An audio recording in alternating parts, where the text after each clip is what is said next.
हे ननदो आइबू ना जइबू ता खेलबू कइसे। ननदो आइबू ना जइबू ता खेलबू कइसे। अपने भैया संगे होलिया तू खेलबू कइसे। अपने भैया संगे होलिया तू कैसे खेलबू। रंगवा न लाऊ तू अबीरिया न लाऊ। रंगवा न लाऊ तू अबीरिया न लाऊ। हे ननदो गलिया पे तू काला गईबू ननदो। ननदो गलिया पे का चीज लगईबू ननदो। अपने भैया संगे होलिया तू कैसे खेलबू। अपने भैया संगे होलिया तू कैसे खेलबू।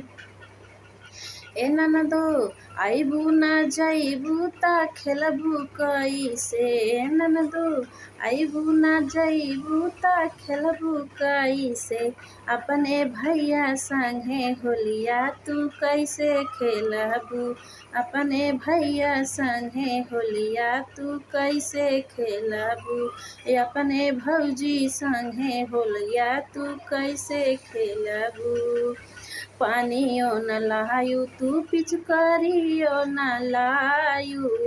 पानियो न लायू तू पिचकारियो न लायू। हे ननदो का चीज से पनिया तू फेंकबू रानिया। ननदो का चीज से पनिया तू फेंकबू रानिया। अपने भैया संगे होलिया तू कैसे खेलबू।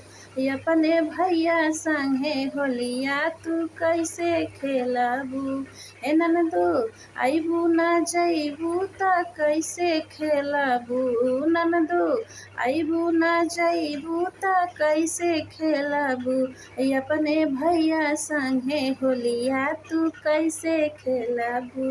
अपने भौजी संगे होलिया तू कैसे खेलबू। ए ननदो रंगवा न लायू तू अबीरिया न लायू। रंगवा न लायू तू अबीरिया न लायू। हे ननदो का जिससे पनिया में घोरबू कइसे। ननदो का चीज मिलाई के तू घोरबू ननदो। अपने भैया के तू कैसे नहवबू ननदो। अपने भैया के तू कैसे नहबू ननदो।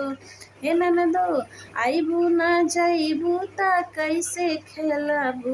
ननदो आइबू ना जइबू ता कैसे खेलबू।